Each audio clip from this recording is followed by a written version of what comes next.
ਇਹ ਆ Punjabi radio USA। Punjabi radio USA America 'ਚ ਪੰਜਾਬੀਆਂ ਦੀ ਆਪਣੀ ਆਵਾਜ਼। ਆਪਣੀ ਆਵਾਜ਼।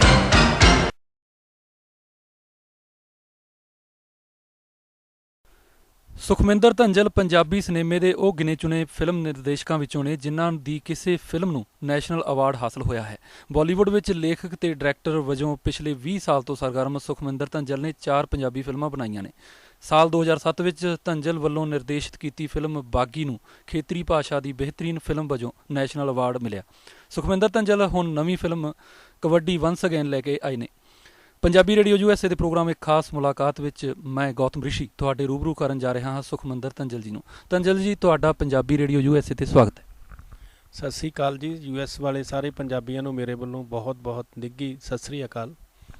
ਧੰਜਲ ਜੀ, ਇਲੈਕਟ੍ਰੀਕਲ ਇੰਜੀਨੀਅਰਿੰਗ ਦਾ ਪੇਸ਼ਾ ਛੱਡ ਕੇ ਫਿਲਮ ਇੰਡਸਟਰੀ ਨਾਲ ਕਿਵੇਂ ਜੁੜ ਗਏ? ਐਕਚੁਅਲੀ ਮੇਰੇ ਚਾਚਾ ਜੀ ਜਿਹੜੇ ਕੈਨੇਡਾ ਦੇ ਵਿੱਚ ਰਹਿੰਦੇ ਨੇ, ਸੁਰਿੰਦਰ ਧੰਜਲ, ਉਹ ਬੜੇ ਪੋਇਟ ਮੰਨੇ ਹੋਏ ਨੇ, ਲੇਖਕ ਸੀ। ਮੇਰੇ ਫਾਦਰ ਸਾਹਿਬ, ਉਹਨਾਂ ਨੂੰ ਵੀ ਕਵਿਸ਼ਰੀ ਕਰਨ ਦਾ ਸ਼ੌਕ ਸੀ। ਸੋ ਇਸ ਕਰਕੇ ਸਾਡੇ ਕਹਿ ਲਓ ਖੂਨ ਦੇ ਵਿੱਚ ਇੱਕ ਬਲੱਡ ਦੇ ਵਿੱਚ ਕਲਾ ਤਾਂ ਸੀ, ਲੇਕਿਨ ਮੈਂ ਥੋੜ੍ਹਾ ਜਿਹਾ ਮੇਰੇ ਅੰਦਰ ਕਹਿ ਲਓ ਕਿ ਜ਼ਿਆਦਾ ਉਬਾਲਾ ਮਾਰਿਆ। ਵੈਸੇ ਮੇਰਾ ਪਹਿਲਾਂ ਤੋਂ ਹੀ ਸੀਗਾ ਕਿ ਮੈਂ ਫਿਲਮ ਨਿਰਦੇਸ਼ਕ ਦੇ ਤੌਰ ਦੇ ਉੱਤੇ ਕੰਮ ਕਰਨਾ। ਸੋ ਮੈਂ ਇਲੈਕਟ੍ਰੀਕਲ ਇੰਜੀਨੀਅਰਿੰਗ ਕੀਤੀ, ਲੇਕਿਨ ਨਾਲ ਦੀ ਨਾਲ ਮੈਂ ਉੱਥੇ ਲੁਧਿਆਣਾ ਵਿੱਚ ਪ੍ਰੋਫੈਸ਼ਨਲ ਥੀਏਟਰ ਵੀ ਕਰਦਾ ਰਿਹਾ, ਜਿਹਦੇ ਨਾਲ ਮੈਂ ਐਜ਼ ਐਕਟਰ ਵੀ ਉੱਥੇ ਕੰਮ ਕੀਤਾ ਅਤੇ ਨਿਰਦੇਸ਼ਕ ਦੇ ਸਹਾਇਕ ਨਿਰਦੇਸ਼ਕ ਦੇ ਤੌਰ 'ਤੇ ਵੀ ਕੰਮ ਕੀਤਾ। ਅਤੇ ਫਿਰ ਇਲੈਕਟ੍ਰੀਕਲ ਇੰਜੀਨੀਅਰਿੰਗ ਕਰਨ ਤੋਂ ਬਾਅਦ ਫਿਰ ਬੰਬੇ ਚਾਲੇ ਪਾਏ ਅਤੇ ਫਿਰ ਡਾਇਰੈਕਟਰ ਬਣੇ। ਤੁਹਾਡਾ ਜਿਹੜਾ ਫਿਲਮੀ ਕੈਰੀਅਰ ਹੈ ਇਹ ਕਿੱਥੋਂ ਸਟਾਰਟ ਹੋਇਆ, ਫਿਲਮ ਡਾਇਰੈਕਟਰ ਜਾਂ ਲੇਖਕ ਵਜੋਂ? ਨਹੀਂ, ਮੇਰੀ ਪਹਿਲੀ ਫਿਲਮ ਨੂੰ 1987 ਦੇ ਵਿੱਚ ਐਜ਼ ਲੇਖਕ ਜਿਹਦਾ ਮੈਂ ਸਕਰੀਨ ਪਲੇ ਡਾਇਲੋਗ ਲਿਖੇ ਸੀ, ਉਹ ਸੀ ਸਾਂਝੀ ਦੀਵਾਰ। ਲੇਕਿਨ ਮੈਂ ਬਣਨਾ ਚਾਹੁੰਦਾ ਸੀ ਪਹਿਲਾਂ ਤੋਂ ਫਿਲਮ ਡਾਇਰੈਕਟਰ ਹੀ। ਲੇਕਿਨ ਕੀ ਹੁੰਦਾ ਕਿ ਡਾਇਰੈਕਟਰ ਜਿਹੜਾ ਹੈ ਇੱਕ ਰਾਈਟਰ ਦੇ ਤੌਰ 'ਤੇ ਅਗਰ ਆਪਣੀ ਸਬਜੈਕਟ ਆਪਣਾ ਸਕਰੀਨ ਪਲੇ ਹੋਵੇ ਤਾਂ ਉਹ ਫਿਲਮ ਨੂੰ ਮੇਰੇ ਖਿਆਲ ਦੇ ਵਿੱਚ ਬੈਟਰ ਨਿਆਂ ਦੇ ਸਕਦਾ। ਸੋ ਇਸ ਕਰਕੇ ਪਹਿਲੀ ਫਿਲਮ ਐਜ਼ ਰਾਈਟਰ ਲਿਖੀ। ਉਸ ਤੋਂ ਬਾਅਦ ਮੈਂ ਸਹਾਇਕ ਨਿਰਦੇਸ਼ਕ ਦੇ ਤੌਰ 'ਤੇ ਰਵਿੰਦਰ ਪੀਪਟ ਜੀ ਦੇ ਨਾਲ ਵੀ ਕੰਮ ਕੀਤਾ, ਪੰਕਜ ਪਰਾਸ਼ਰ ਜੀ ਦੇ ਨਾਲ ਕੰਮ ਕੀਤਾ, ਪ੍ਰਿਆ ਦਰਸ਼ਨ, ਟੀ ਰਾਮਾ ਰਾਓ, TLV ਪ੍ਰਸਾਦ, ਕਾਫੀ ਨਾਮਵਰ ਨਿਰਦੇਸ਼ਕਾਂ ਦੇ ਨਾਲ ਸਾਊਥ ਦੇ ਔਰ ਬੰਬੇ ਦੇ ਜਿਹੜੇ ਮੰਨੇ ਸੀ ਕੰਮ ਕੀਤਾ। ਫਿਰ 1995 ਦੇ ਵਿੱਚ ਸਾਡੇ ਦੋਸਤ ਹੈਗੇ ਨੇ ਲੁਧਿਆਣੇ 'ਚ ਨਰਪਿੰਦਰ ਸਿੰਘ, ਉਹਨਾਂ ਦੇ ਇੱਕ ਫਿਲਮ ਸ਼ੁਰੂ ਕੀਤੀ ਮੇਰੇ ਨਾਲ, ਮੇਲਾ, ਜਿਹਦਾ ਟਾਈਟਲ ਸੀ ਮੇਲਾ, ਔਰ ਉਹ 1997 ਦੇ ਵਿੱਚ ਰਿਲੀਜ਼ ਹੋਈ ਔਰ ਦਰਸ਼ਕਾਂ ਦੇ ਵੱਲੋਂ ਬਹੁਤ ਭਰਵਾਂ ਹੁੰਗਾਰਾ ਦਿੱਤਾ ਗਿਆ ਉਸ ਫਿਲਮ ਨੂੰ। ਕਬੱਡੀ ਵੰਸ ਅਗੇਨ ਤੋਂ ਪਹਿਲਾਂ ਜਿਹੜੀਆਂ ਤੁਹਾਡੀਆਂ 3 ਪੰਜਾਬੀ ਫਿਲਮਾਂ ਬਣਾਈਆਂ ਨੇ, ਮੇਲਾ, ਬਾਗੀ ਤੇ ਲੱਗਦਾ ਇਸ਼ਕ ਹੋ ਗਿਆ, ਇਹਨਾਂ 'ਚੋਂ ਬਾਗੀ ਫਿਲਮ ਨੇ ਤੁਹਾਨੂੰ ਇੱਕ ਖਾਸ ਮੁਕਾਮ 'ਤੇ ਪਹੁੰਚਾਇਆ, ਕੀ ਕਹੋਗੇ? ਦੇਖੋ ਜੀ, ਬਾਗੀ ਜਿਹੜੀ ਫਿਲਮ ਹੈ ਇੱਕ ਬੜੀ ਹਾਰਡ ਹਿੱਟਿੰਗ ਲਵ ਸਟੋਰੀ ਸੀ। ਉਹਦੇ ਵਿੱਚ ਉਹ ਗੱਲ ਕਹੀ ਗਈ ਸੀ ਜਿਹੜੀ ਕਿ ਸਾਡੇ ਗੁਰੂ, ਸਾਡੇ ਜਿਹੜੇ ਵੱਡੇ ਵਡੇਰੇ ਬਜ਼ੁਰਗ ਸਾਡੇ ਗ੍ਰੰਥਾਂ ਦੇ ਵਿੱਚ ਲਿਖੀ ਹੋਈ ਹੈ। ਅਸੀਂ ਉਹ ਗੱਲ ਨੂੰ ਜਾਣਦੇ ਹਾਂ ਪਰ ਉਹਦੇ 'ਤੇ ਅਮਲ ਨਹੀਂ ਕਰਦੇ। ਸੋ ਇਸ ਮੁੱਦੇ ਦੇ ਉੱਤੇ ਅਸੀਂ ਫਿਲਮ ਬਣਾਈ ਸੀ, ਲੇਕਿਨ ਪੂਰੀ ਕਮਰਸ਼ੀਅਲ, ਪੂਰੀ ਐਂਟਰਟੇਨਿੰਗ ਫਿਲਮ ਸੀ। ਲੇਕਿਨ ਕੀ ਹੋਇਆ ਕਿ ਕੁਝ ਲੋਕਾਂ ਨੇ ਉਹਨੂੰ ਮੁੱਦਾ ਬਣਾ ਕੇ ਉਸ ਫਿਲਮ ਨੂੰ ਬੈਨ ਕਰਵਾ ਦਿੱਤਾ। ਲੇਕਿਨ ਬਾਅਦ ਦੇ ਵਿੱਚ ਇਸ ਫਿਲਮ ਨੂੰ ਬੈਸਟ ਰੀਜਨਲ ਫਿਲਮ ਦਾ ਨੈਸ਼ਨਲ ਅਵਾਰਡ ਮਿਲਿਆ। ਅਤੇ ਜਿਹੜੇ ਲੋਕ ਜਿਨ੍ਹਾਂ ਨੇ ਇਸ ਫਿਲਮ ਦੇ ਖਿਲਾਫ ਕਾਫੀ ਜੋ ਪ੍ਰਾਪੋਗੰਡਾ ਹੋਇਆ ਸੀ, ਉਹਨਾਂ ਦੇ ਮੂੰਹ ਆਪਣੇ ਆਪ ਬੰਦ ਹੋ ਗਏ। ਬੜੀ ਹੈਰਾਨੀ ਵਾਲੀ ਗੱਲ ਸੀਗੀ ਜਿਹੜੀ ਬਾਗੀ ਫਿਲਮ ਨੂੰ ਇੱਕ ਵਿਵਾਦ ਤੋਂ ਬਾਅਦ ਵੀ ਪੰਜਾਬ ਦੇ ਸਿਨੇਮਿਆਂ 'ਚ ਸਰਕਾਰ ਨੇ ਬੈਨ ਕਰਤਾ, ਪਰ ਕੁਝ ਮਹੀਨਿਆਂ ਬਾਅਦ ਹੀ ਇਹ ਫਿਲਮ ਨੂੰ ਨੈਸ਼ਨਲ ਅਵਾਰਡ ਮਿਲ ਗਿਆ। ਇਹ ਕੀ ਮਾਮਲਾ ਸੀਗਾ? ਦੇਖੋ ਕੀ ਹੈ, ਜਿਹੜੇ ਲੋਕ ਇੱਥੇ ਕਹਿ ਲਓ ਬੰਦ ਕਰਵਾਉਣ ਵਾਲੇ ਸੀ, ਬੈਨ ਕਰਵਾਉਣ ਵਾਲੇ, ਉਹਨਾਂ ਨੇ ਫਿਲਮ ਤਾਂ ਦੇਖੀ ਨਹੀਂ ਸੀ। ਉਹਨਾਂ ਦਿਨਾਂ 'ਚ ਪੰਜਾਬ 'ਚ ਕੁਛ ਇਲੈਕਸ਼ਨ ਦਾ ਦੌਰ ਸੀ, ਉਹਨਾਂ ਨੇ ਇੱਕ ਮੁੱਦਾ ਬਣਾ ਲਿਆ ਇਹਨੂੰ ਕਿ ਜੀ ਜਿਹੜੇ ਦਲਿਤ ਵਰਗਾਂ ਨੂੰ ਤੁਸੀਂ ਇਹਦੇ ਵਿੱਚ ਮੰਦਾ ਚੰਗਾ ਬੋਲਿਆ। ਹਾਲਾਂਕਿ ਅਸੀਂ ਜਿਹੜੀ ਫਿਲਮ ਆ ਉਹਦੇ ਵਿੱਚ ਅਸੀਂ ਦਲਿਤਾਂ ਦੇ ਹੱਕ ਦੀ ਗੱਲ ਕੀਤੀ ਹੈ, ਅਸੀਂ ਜਾਤ ਪਾਤ ਜਿਹੜੀ ਆ ਉਹਨੂੰ ਖ਼ਤਮ ਕਰਨ ਦੀ ਗੱਲ ਕੀਤੀ ਹੈ। ਅਸੀਂ ਜਿਹੜੀਆਂ ਛੋਟੀਆਂ ਜਾਤਾਂ ਜਿਹਨਾਂ ਨੂੰ ਆਪਣੇ ਕਿਹਾ ਜਾਂਦਾ, ਉਹਨਾਂ ਨੂੰ ਇੱਕ ਪ੍ਰੋਪਰ ਰਿਸਪੈਕਟ ਦੇਣ ਦੀ ਗੱਲ ਕੀਤੀ ਹੈ, ਸਾਡੇ ਸਮਾਜ ਦੇ ਵਿੱਚ ਬਰਾਬਰੀ ਦੇਣ ਦੀ ਗੱਲ ਕੀਤੀ ਹੈ। ਪਰ ਉਹਨਾਂ ਨੇ ਬਿਨਾਂ ਫਿਲਮ ਦੇਖੇ ਹੀ ਫਿਲਮ ਨੂੰ ਮਤਲਬ ਬੈਨ ਕਰਵਾ ਦਿੱਤਾ। ਅਤੇ ਲੇਕਿਨ ਜਿਹੜੇ ਸਾਡੀ ਜਿਊਰੀ ਸੀ, ਜਿਹੜੀ ਜਿੱਥੇ ਨੈਸ਼ਨਲ ਅਵਾਰਡ ਦੇ ਵਿੱਚ ਫਿਲਮ, ਉਹਨਾਂ ਨੇ ਬਾਰੀਕੀ ਦੇ ਨਾਲ ਫਿਲਮ ਨੂੰ ਦੇਖਿਆ ਅਤੇ ਉਹਨਾਂ ਨੂੰ ਲੱਗਿਆ ਕਿ ਇਹ ਫਿਲਮ ਜਿਹੜੀ ਹੈ ਸਮਾਜ ਦੇ ਲਈ ਇਸ ਵਿਸ਼ੇ ਦੀ ਜਿਹੜੀ ਕੋਈ ਖਾਸ ਅਹਿਮੀਅਤ ਹੈ, ਇਸ ਤਰ੍ਹਾਂ ਦੇ ਵਿਸ਼ਿਆਂ 'ਤੇ ਫਿਲਮਾਂ ਬਣਨੀਆਂ ਚਾਹੀਦੀਆਂ ਨੇ। ਸ਼ਾਇਦ ਉਹਨਾਂ ਨੇ ਇਸੇ ਕਰਕੇ ਇਸ ਫਿਲਮ ਨੂੰ ਨੈਸ਼ਨਲ ਅਵਾਰਡ ਦਿੱਤਾ। ਪੰਜਾਬ ਸਰਕਾਰ ਕੋਲ ਕਾਫੀ ਜਿਹੜੇ ਫਿਲਮ ਹਸਤੀਆਂ ਨੇਗੀਆਂ, ਫਿਲਮਾਂ 'ਚ ਕੰਮ ਕਰਨ ਵਾਲੇ ਜਿੰਨੇ ਅਦਾਕਾਰ ਨੇ ਜਾਂ ਡਾਇਰੈਕਟਰ ਨੇ, ਉਹ ਵਾਰ-ਵਾਰ ਮੰਗ ਉਠਾਉਂਦੇ ਆ ਵੀ ਜਿਹੜੀਆਂ ਪੰਜਾਬੀ ਫਿਲਮਾਂ ਨੂੰ ਪ੍ਰਫੁੱਲਤ ਕੀਤਾ ਜਾਵੇ, ਪੰਜਾਬ ਦੇ ਵਿੱਚ ਕੋਈ ਫਿਲਮ ਸਿਟੀ ਹੋਣਾ ਚਾਹੀਦਾ ਜਾਂ ਇੱਦਾਂ ਦੀਆਂ ਕੁਛ ਖਾਸ ਸਹੂਲਤਾਂ ਮਿਲਣੀਆਂ ਚਾਹੀਦੀਆਂ। ਪਰ ਸਰਕਾਰ ਜਿਹੜੀ ਹੈਗੀ ਆ ਉਹ ਤੁਹਾਨੂੰ ਨਹੀਂ ਲੱਗਦਾ ਵੀ ਇਸ ਪਾਸਿਓਂ ਕੁਛ ਬਿਆਨ ਦੇਣ ਤੋਂ ਬਾਅਦ ਵੀ ਪਾਸੇ ਹਟ ਜਾਂਦੀ ਆ? ਕੀ ਕਰਨਾ ਚਾਹੀਦਾ ਸਰਕਾਰ ਨੂੰ? ਦੇਖੋ ਜੀ, ਜਦੋਂ ਵੀ ਚੈਨਲਾਂ ਦੇ ਉੱਤੇ ਪ੍ਰੋਗਰਾਮ ਹੁੰਦੇ ਨੇ, ਆਰਟਿਸਟ ਆਉਂਦੇ ਨੇ, ਉੱਥੇ ਸਾਡੇ ਪੋਲੀਟੀਸ਼ੀਅਨਸ ਆਉਂਦੇ ਨੇ, ਵੱਡੇ ਵੱਡੇ ਬਿਆਨਬਾਜ਼ੀਆਂ ਹੁੰਦੀਆਂ ਨੇ, ਕਿ ਅਸੀਂ ਇਹ ਕਰਨਾ, ਲੇਕਿਨ ਪ੍ਰੈਕਟੀਕਲੀ ਬਾਅਦ ਦੇ ਵਿੱਚ ਕੁਝ ਵੀ ਨਹੀਂ ਹੁੰਦਾ। ਪਰ ਮੈਂ ਇੱਕ ਇਹ ਪੰਜਾਬ ਸਰਕਾਰ ਦਾ ਧਿਆਨ ਜ਼ਰੂਰ ਦਿਵਾਉਣਾ ਚਾਹਾਂਗਾ, ਕਿਉਂਕਿ ਸਾਡੇ ਹੁਣ ਹਿੰਦੀ ਦੀਆਂ ਫਿਲਮਾਂ ਜਿਹੜੀਆਂ ਬਾਲੀਵੁੱਡ ਦੀਆਂ ਫਿਲਮਾਂ, ਉਹਨਾਂ ਦੀ ਵੀ ਮੋਰ ਦੈਨ 60% ਸ਼ੂਟਿੰਗ ਜਿਹੜੀ ਹੈਗੀ ਆ ਪੰਜਾਬ ਦੇ ਵਿੱਚ ਹੁੰਦੀ ਹੈ। ਜੇ ਅਸੀਂ ਇਸ ਜਿਹੜਾ ਪੰਜਾਬ ਦੇ ਵਿੱਚ ਫਿਲਮ ਸਿਟੀ ਵਗੈਰਾ ਬਣਾਇਆ ਜਾਵੇ, ਪੰਜਾਬ ਦੇ ਵਿੱਚ ਸਹੂਲਤਾਂ ਦਿੱਤੀਆਂ ਜਾਣ, ਤਾਂ ਪੰਜਾਬ ਸਰਕਾਰ ਉਹਨਾਂ ਤੋਂ ਕਮਾਈ ਕਰ ਸਕਦੀ ਹੈ। ਕੋਈ ਮਤਲਬ ਸੇਵਾ ਵਾਲੀ ਗੱਲ ਨਹੀਂ ਕਹਿ ਸਕਦੇ। ਪੰਜਾਬ ਸਰਕਾਰ ਨੂੰ ਉਹਦਾ ਰਿਮੂਨਰੇਸ਼ਨ ਆਏਗਾ ਔਰ ਉਹਨਾਂ ਨੂੰ ਅੱਛਾ ਰੈਵਨਿਊ ਬਣੇਗਾ ਜੇ ਅਸੀਂ ਉਹਨਾਂ ਸਹੂਲਤਾਂ ਦੇ ਹੋਰ ਵੱਧ ਤੋਂ ਵੱਧ ਲੋਕ ਆਉਣਗੇ, ਇੱਥੇ ਸਟੂਡੀਓ ਲਾਏ ਜਾਣ, ਇੱਥੇ ਲੈਬਸ ਲਗਾਈਆਂ ਜਾਣ, ਇੱਥੇ ਲਾਈਟਸ ਵਗੈਰਾ ਦਾ ਪ੍ਰਬੰਧ ਕੀਤਾ ਜਾਵੇ। ਔਰ ਸਭ ਤੋਂ ਵੱਡੀ ਜਿਹੜੀ ਮੈਂ ਮਤਲਬ ਇੱਕ ਮੰਗ ਕਰਨੀ ਚਾਹਾਂਗਾ ਉਹ ਹੈਗੀ ਹੈ ਕਿ ਜਿਹੜੀ ਵਨ ਵਿੰਡੋ ਜਿਹੜੀ ਸਾਨੂੰ ਮਿਲਣੀ ਚਾਹੀਦੀ ਹੈ ਇੱਥੇ ਇਜਾਜ਼ਤ ਫਿਲਮਾਂ 'ਚ ਸ਼ੂਟਿੰਗ ਕਰਨ ਦੀ, ਸਿੰਗਲ ਵਿੰਡੋ। ਤੇ ਉਹ ਪਰਮਿਸ਼ਨ ਜਿਹੜੀ ਹੈ, ਕਿਉਂਕਿ ਸਾਨੂੰ ਹਰ ਸ਼ਹਿਰ 'ਚ ਜਾਂਦੇ ਹਾਂ ਅਤੇ ਡਿਫਰੈਂਟ ਲੋਕਾਂ ਨੂੰ ਮਿਲਣਾ ਪੈਂਦਾ ਪਰਮਿਸ਼ਨ ਦੇ ਲਈ, ਅਤੇ ਤੁਹਾਨੂੰ ਪਤਾ ਕਿ ਸਿਸਟਮ ਕਿਹੋ ਜਿਹਾ ਖੱਜਲ ਖੁਆਰੀ ਹੁੰਦੀ ਹੈ। ਅਗਰ ਵਨ ਵਿੰਡੋ ਪਰਮਿਸ਼ਨ ਸ਼ੁਰੂ ਹੋ ਜਾਏ ਜਲੰਧਰ ਦੇ ਵਿੱਚ, ਮੇਰਾ ਖਿਆਲ ਦੇ ਵਿੱਚ ਸਾਡੀ 10 ਤੋਂ 15% ਸ਼ੂਟਿੰਗ ਹੋਰ ਵੱਧ ਸਕਦੀ ਹੈ ਪੰਜਾਬ 'ਚ। ਦੋਸਤੋ, ਗੱਲਬਾਤ ਚੱਲ ਰਹੀ ਹੈ ਪ੍ਰਸਿੱਧ ਫਿਲਮ ਡਾਇਰੈਕਟਰ ਤੇ ਲੇਖਕ ਸੁਖਮਿੰਦਰ ਧੰਜਲ ਜੀ ਨਾਲ। ਸਵਾਲ ਜਵਾਬ ਦਾ ਸਿਲਸਿਲਾ ਇਸੇ ਤਰ੍ਹਾਂ ਰੱਖਾਂਗੇ ਜਾਰੀ। ਮਿਲਦੇ ਹਾਂ ਇੱਕ ਬ੍ਰੇਕ ਤੋਂ ਬਾਅਦ। ਤੁਸੀਂ ਸੁਣਦੇ ਪਏ ਹੋ ਆਪਣਾ radio Punjabi radio USA Punjabi radio USA।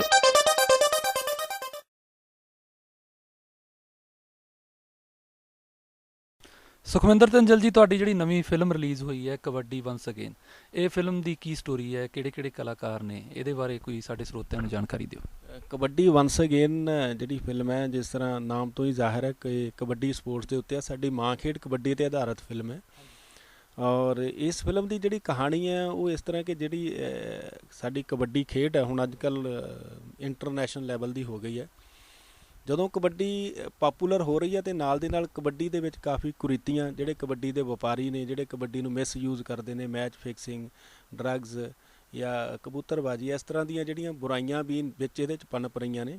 ਸੋ ਅਸੀਂ ਕੋਸ਼ਿਸ਼ ਕੀਤੀ ਹੈ ਕਿ ਅਸੀਂ ਸਾਰਾ ਟੋਟਲ ਕਬੱਡੀ ਦਾ ਜੋ ਇੱਕ ਕਨਸੈਪਟ ਦੇ ਵਿੱਚ ਇਹ ਸਾਰੀਆਂ ਚੀਜ਼ਾਂ ਦਿਖਾਉਣ ਦੀ ਕੋਸ਼ਿਸ਼ ਕੀਤੀ ਹੈ ਕਿ ਤਾਂ ਕਿ ਇਸ ਫਿਲਮ ਨੂੰ ਜਿਹੜੀ ਸਾਡੀ ਮਾਂ ਖੇਡ ਕਬੱਡੀ ਨੂੰ ਬਦਨਾਮੀ ਤੋਂ ਬਚਾਇਆ ਜਾਵੇ, ਇਹਨੂੰ ਪਿਓਰ ਖੇਡ ਹੀ ਰਹਿਣ ਦਿੱਤਾ ਜਾਵੇ। ਇਹਦੇ ਵਿੱਚ ਜਿਹੜੀਆਂ ਇਹਦੇ ਆੜ ਦੇ ਵਿੱਚ ਗੇਮਾਂ ਹੁੰਦੀਆਂ ਨੇ ਅਤੇ ਉਹਨਾਂ ਨੂੰ ਅਸੀਂ ਚਾਹੁੰਦੇ ਹਾਂ ਵੀ ਨਾ ਮਤਲਬ ਲੋਕਾਂ ਨੂੰ ਅਵੇਅਰ ਕੀਤਾ ਜਾਵੇ ਅਤੇ ਇਹਨੂੰ ਕਬੱਡੀ ਦੀ ਅਸੀਂ ਇੱਜ਼ਤ ਨੂੰ ਬਰਕਰਾਰ ਰੱਖੀਏ। ਬਾਕੀ ਇਸ ਫਿਲਮ ਦੇ ਵਿੱਚ ਜਿਹੜੇ ਕਲਾਕਾਰ ਨੇ, ਵਰਿੰਦਰ ਘੁੰਮਣ ਜਿਹੜਾ ਏਸ਼ੀਅਨ ਚੈਂਪੀਅਨ ਹੈ ਅਤੇ ਔਰ ਪਹਿਲਾ ਇੰਟਰਨੈਸ਼ਨਲ ਜਿਹੜਾ ਬੋਡੀ ਬਿਲਡਰ ਹੈ ਇੰਡੀਆ ਦਾ, ਔਰ ਉਸ ਦਾ 22 ਇੰਚ ਦਾ ਡੌਲਾ। ਔਰ ਇੱਕ ਸਭ ਤੋਂ ਹਾਈਲਾਈਟ ਜਿਹੜੀ ਗੱਲ ਹੈ ਕਿ ਉਹ ਬੰਦਾ ਜਿਹੜਾ ਹੈ ਵੈਜੀਟੇਰੀਅਨ ਹੈ, ਉਹਨੇ ਦੁੱਧ ਮੱਖਣਾ ਦੇ ਨਾਲ ਜਿਹੜੀ ਇਹ ਆਪਣੀ ਬੋਡੀ ਬਣਾਈ ਹੈ। ਇਹ ਸਾਰੀ ਬਹੁਤ ਮਤਲਬ, ਔਰ ਉਸ ਤੋਂ ਵੱਡੀ ਗੱਲ ਇਹ ਹੈ ਕਿ ਜਿਹੜੇ ਇੰਟਰਨੈਸ਼ਨਲ ਜਿਹੜੇ US ਦੇ ਹਾਲੀਵੁੱਡ ਦੇ ਵੱਡੇ ਸਟਾਰ ਨੇ, ਅਰਨੋਲਡ ਸ਼ਵਾਰਜ਼ਨੇਗਰ, ਉਹਨਾਂ ਦਾ ਬ੍ਰਾਂਡ ਅੰਬੈਸਡਰ ਇੰਡੀਆ ਦੇ ਵਿੱਚ ਉਹਨੂੰ ਨਿਯੁਕਤ ਕੀਤਾ ਗਿਆ। ਇਹ ਵੀ ਸਾਡੇ ਪੰਜਾਬੀਆਂ ਲਈ ਬੜੀ ਮਾਣ ਦੀ ਗੱਲ ਹੈ।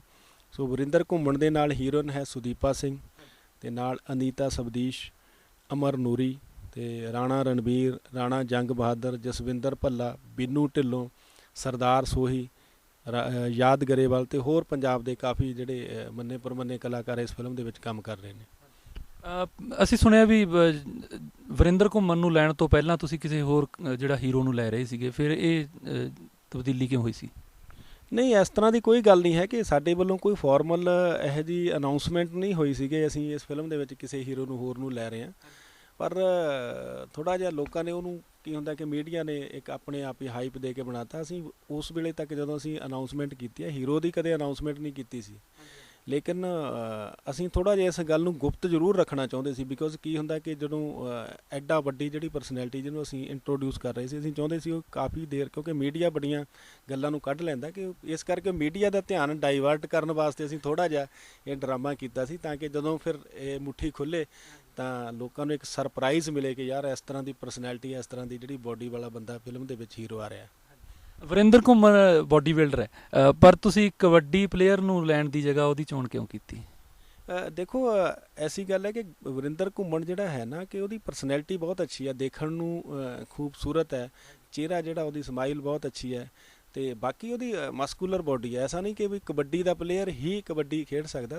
ਅਸੀਂ ਕਾਫੀ ਕੋਸ਼ਿਸ਼ ਕੀਤੀ, ਪਰ ਮੈਨੂੰ ਲੱਗਿਆ ਕਿ ਵਰਿੰਦਰ ਜਿਹੜਾ ਹੈਗਾ ਇਸ ਰੋਲ ਦੇ ਲਈ ਪਰਫੈਕਟ ਹੈ, ਔਰ ਇਸ ਕਰਕੇ ਅਸੀਂ ਵਰਿੰਦਰ ਨੂੰ ਲਿਆ। ਔਰ ਵਰਿੰਦਰ ਮਿਹਨਤੀ ਵੀ ਹੈ, ਇੰਟੈਲੀਜੈਂਟ ਹੈ, ਪੜ੍ਹਿਆ ਲਿਖਿਆ ਮੁੰਡਾ। ਨੋਰਮਲੀ ਕੀ ਹੁੰਦਾ ਕਿ ਕਬੱਡੀ ਦੇ ਜਿਹੜੇ ਖਿਡਾਰੀ ਨੇ ਉਹ ਥੋੜ੍ਹਾ ਪੜ੍ਹਾਈ ਲਿਖਾਈ ਤੋਂ ਹੱਥ ਤੰਗ ਹੀ ਹੁੰਦਾ ਉਹਨਾਂ ਦਾ।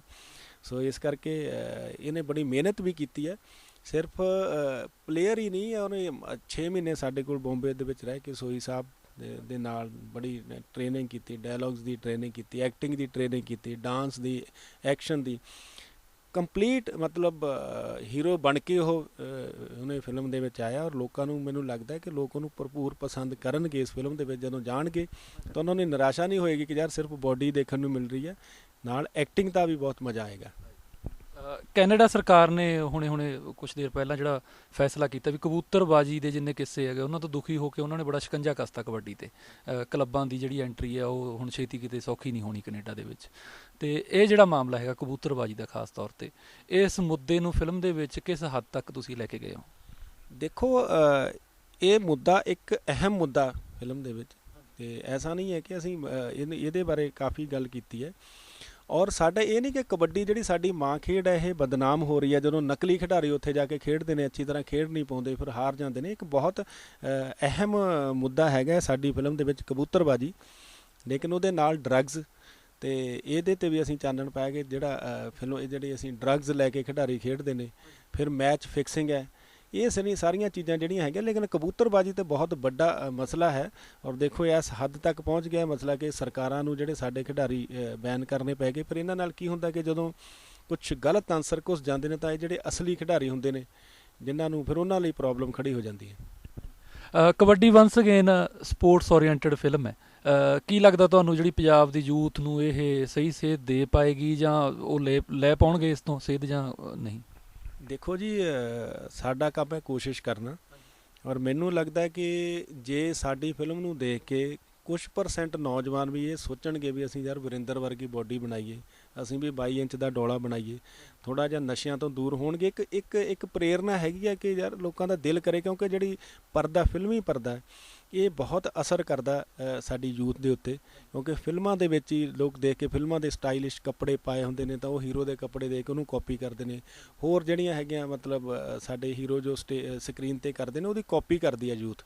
ਲੇਕਿਨ ਅਸੀਂ ਉਸ ਚੀਜ਼ ਨੂੰ ਇੱਕ ਪੋਜ਼ੀਟਿਵ ਤਰੀਕੇ ਦੇ ਨਾਲ ਲੈ ਕੇ ਆ ਰਹੇ ਹਾਂ ਕਿ ਲੋਕੀ ਵਰਿੰਦਰ ਘੁੰਮਣ ਦੀ ਬੋਡੀ ਦੀ ਕਾਪੀ ਕਰਨ। ਉਹਨਾਂ 'ਚ ਇਹ ਸੇਧ ਜਾਵੇ ਕਿ ਯਾਰ ਅਸੀਂ ਵੀ ਜਿਮ ਜਾਈਏ, ਅਸੀਂ ਵੀ ਨਸ਼ਿਆਂ ਤੋਂ ਦੂਰ ਰਹੀਏ ਤੇ ਅਸੀਂ ਇਸ ਤਰ੍ਹਾਂ ਦੀ ਬੋਡੀ ਬਣਾਈਏ। ਸਾਡਾ ਇਹ ਮਕਸਦ ਹੈ। ਬਾਕੀ ਮਕਸਦ ਕਿੰਨਾ ਪੂਰਾ ਹੁੰਦਾ ਇਹ ਤਾਂ ਫਿਲਮ ਨੂੰ ਜੋ ਦਰਸ਼ਕ ਹੁੰਗਾਰਾ ਦੇਣਗੇ ਤੇ ਉਹਨਾਂ ਤੋਂ ਪਤਾ ਲੱਗ ਜਾਣਾ। ਔਰ ਮੈਨੂੰ ਲੱਗਦਾ ਕਿ ਜੋ ਹੁਣ ਤੱਕ ਪੰਜਾਬ ਦੇ ਵਿੱਚ ਜੋ ਵੇਵ ਫਿਲਮ ਦੇ ਬਾਰੇ ਬਣੀ ਹੋਈ ਹੈ, ਜੋ ਵਰਿੰਦਰ ਘੁੰਮਣ ਦੇ ਫੈਨਸ ਨੇ, ਜੋ ਸਾਨੂੰ ਫੇਸਬੁੱਕ 'ਤੇ, ਸਾਨੂੰ ਨੈੱਟ 'ਤੇ ਜੋ ਫੀਡਬੈਕ ਆ ਰਹੀ ਹੈ, ਕਿ ਉਹ ਮੈਨੂੰ ਲੱਗਦਾ ਹੈ ਕਿ ਇਹ ਜਿਹੜਾ ਸਾਡਾ ਉਪਰਾਲਾ ਹੈ ਜ਼ਰੂਰ ਕਾਮਯਾਬ ਹੋਏਗਾ। ਨਾਲੋਂ ਨਾਲ ਕੀ ਤੁਸੀਂ ਇਹ ਵੀ ਉਮੀਦ ਰੱਖਦੇ ਹੋ ਕਿ ਇਹ ਫਿਲਮ ਵੀ ਨੈਸ਼ਨਲ ਅਵਾਰਡ ਲਏਗੀ? ਦੇਖੋ ਜੀ, ਜਦੋਂ ਮੈਂ ਬਾਗੀ ਬਣਾਈ ਸੀ ਤੇ ਮੈਨੂੰ ਨਹੀਂ ਸੀ ਪਤਾ ਕਿ ਮੈਨੂੰ ਨੈਸ਼ਨਲ ਅਵਾਰਡ ਮਿਲ ਜਾਏਗਾ, ਤੇ ਮਿਲ ਗਿਆ ਤੇ ਬਹੁਤ ਖੁਸ਼ੀ ਹੋਈ। ਹੁਣ ਅਸੀਂ ਕਬੱਡੀ ਵੇਲੇ ਵੀ ਇਸ ਤਰ੍ਹਾਂ ਦੀ ਕੋਈ ਐਸੀ ਗੱਲ ਨਹੀਂ ਕਿ ਅਸੀਂ ਕੋਈ ਸਪੈਸ਼ਲ ਨੈਸ਼ਨਲ ਅਵਾਰਡ ਵਾਸਤੇ ਬਣਾਈ ਹੈ। ਅਸੀਂ ਇੱਕ ਐਂਟਰਟੇਨਿੰਗ ਫਿਲਮ ਬਣਾਈ ਹੈ ਜਿਹਦੇ ਵਿੱਚ ਤੁਹਾਨੂੰ ਹਰ ਤਰ੍ਹਾਂ ਦਾ ਜਿਹੜਾ ਐਂਟਰਟੇਨਮੈਂਟ ਮਿਲੇਗਾ। ਇੱਕ ਫੈਮਿਲੀ ਸਟੋਰੀ ਵੀ ਹੈ, ਇੱਕ ਰੋਮਾਂਟਿਕ ਲਵ ਸਟੋਰੀ ਵੀ ਹੈ, ਔਰ ਇਹਦੇ ਵਿੱਚ ਕਾਮੇਡੀ ਵੀ ਹੈ, ਔਰ ਇਹਦੇ ਨਾਲ ਦੀ ਨਾਲ ਇੱਕ ਬਹੁਤ ਅੱਛੇ ਇਹਦੇ ਵਿੱਚ ਮੈਸੇਜ ਵੀ ਨੇ। ਸਾਡੀ ਸੁਸਾਇਟੀ ਲਈ ਕੁਝ ਗੱਲ ਵੀ ਕਹੀ ਗਈ ਹੈ। ਤੇ ਇਸ ਤੋਂ ਬਾਅਦ ਹੁਣ ਜਦੋਂ ਨੈਸ਼ਨਲ ਅਵਾਰਡ ਦੇ ਵਿੱਚ ਅਸੀਂ ਫਿਲਮ ਨੂੰ ਭੇਜਾਂਗੇ ਜ਼ਰੂਰ। ਬਾਕੀ ਜੇ ਨੈਸ਼ਨਲ ਅਵਾਰਡ ਮਿਲਦਾ ਤਾਂ ਮੇਰੇ ਖਿਆਲ 'ਚ ਬਹੁਤ ਵੱਡੀ ਖੁਸ਼ੀ ਦੀ ਗੱਲ ਹੈ, ਕਿਉਂਕਿ ਇੰਡੀਆ ਦਾ ਔਸਕਰ ਕਿਹਾ ਜਾਂਦਾ ਤੇ ਆਲਰੇਡੀ ਅਸੀਂ ਇੱਕ ਨੈਸ਼ਨਲ ਅਵਾਰਡ ਲੈ ਚੁੱਕੇ ਹਾਂ। ਜੇ ਦੂਸਰਾ ਮਿਲੇਗਾ ਤਾਂ ਬਹੁਤ ਮਾਣ ਵਾਲੀ ਗੱਲ ਹੋਏਗੀ। ਤੰਜਾ ਸਾਹਿਬ, ਤੁਹਾਡੀਆਂ ਹੋਰ ਅੱਗੇ ਕੀ ਪਲਾਨ ਨੇ, ਕੀ ਅੱਗੇ ਫਿਲਮ ਪ੍ਰੋਜੈਕਟ ਨੇ?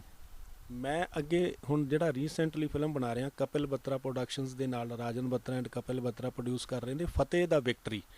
ਉਸ ਫਿਲਮ ਦੇ ਵਿੱਚ ਵੀ ਮੈਂ ਵਰਿੰਦਰ ਘੁੰਮਣ ਨੂੰ ਮਤਲਬ ਲਿਆ ਹੈ। ਔਰ ਇੱਕ ਅਲੱਗ ਤਰ੍ਹਾਂ ਦੀ ਫਿਲਮ ਅਸੀਂ ਬਣਾਉਣ ਜਾ ਰਹੇ ਹਾਂ ਕਿ ਜਿਹੜੀ ਸਾਡੇ ਜਿਹੜੇ ਨੌਜਵਾਨ ਨੇ ਪੰਜਾਬ ਦੇ, ਇਹਨਾਂ ਨੂੰ ਸਾਡੇ ਪੋਲੀਟੀਕਲ ਲੋਕ ਕਿਵੇਂ ਐਕਸਪਲੋਇਟ ਕਰਦੇ ਨੇ, ਪੰਜਾਬ ਦੀ ਜਿਹੜੀ ਯੂਥ ਆ ਉਹਨੂੰ ਗਲਤ ਰਾਹੇ ਪਾ ਰਹੇ ਨੇ। ਔਰ ਬੜੀ ਹਾਰਡ ਹਿਟਿੰਗ ਕਹਾਣੀ ਹੈ ਤੇ ਅਸੀਂ ਜਲਦੀ ਹੀ, ਮੈਨੂੰ ਲੱਗਦਾ ਹੈ ਕਿ 1-ਅੱਧੇ ਮਹੀਨੇ 'ਚ ਉਹਦੀ ਸ਼ੂਟਿੰਗ ਸ਼ੁਰੂ ਕਰ ਦਿਆਂਗੇ। ਗਾਣੇ ਰਿਕਾਰਡ ਹੋ ਚੁੱਕੇ ਨੇ ਔਰ ਇਸੇ ਸਾਲ ਦੇ ਅੰਤ ਤੱਕ ਮੈਨੂੰ ਲੱਗਦਾ ਕਿ ਦਰਸ਼ਕਾਂ ਨੂੰ ਫਤਿਹ ਵੀ ਦੇਖਣ ਨੂੰ ਮਿਲੇਗੀ। ਜੀ। ਸੁਖਵਿੰਦਰ ਸਿੰਘ ਜੀ, ਤੁਹਾਡਾ ਪੰਜਾਬੀ ਰੇਡੀਓ USA ਨਾਲ ਗੱਲਬਾਤ ਕਰਨ ਲਈ ਬਹੁਤ ਧੰਨਵਾਦ। ਤੇ ਸਾਡੇ ਵੱਲੋਂ ਤੁਹਾਨੂੰ ਜਿਹੜੀ ਕਬੱਡੀ ਵੰਸ ਅਗੇਨ ਫਿਲਮ ਤੁਹਾਡੀ ਆਈ ਹੈ ਇਹਦੇ ਲਈ ਤੇ ਤੁਹਾਡੇ ਬਿਹਤਰੀਨ ਭਵਿੱਖ ਦੇ ਲਈ ਸ਼ੁਭੇੱਛਾਵਾਂ। ਤੁਹਾਡਾ ਵੀ ਬਹੁਤ ਧੰਨਵਾਦ ਜੀ ਰਿਸ਼ੀ ਜੀ, ਤੁਸੀਂ ਮੈਨੂੰ ਆਪਣੇ ਦਰਸ਼ਕਾਂ ਦੇ ਰੂਬਰੂ ਹੋਣ ਦਾ ਮੌਕਾ ਮਿਲਿਆ ਤੇ ਥੈਂਕ ਯੂ ਵੈਰੀ ਮੱਚ। ਧੰਨਵਾਦ ਜੀ। ਹਰ ਚੜ੍ਹਦੀ ਸਵੇਰ ਤੋਂ ਢਲਦੀ ਰਾਤ ਤਾਈਂ ਸਾਲ ਦੇ 365 ਤੇ ਹਫਤੇ ਦੇ 7 ਦਿਨ। ਸੁਣਦੇ ਰਹੋ ਆਪਣਾ ਮਾਨਯੋਗ ਤੇ ਮਨ ਭਾਉਂਦਾ ਰੇਡੀਓ, ਪੰਜਾਬੀ ਰੇਡੀਓ USA।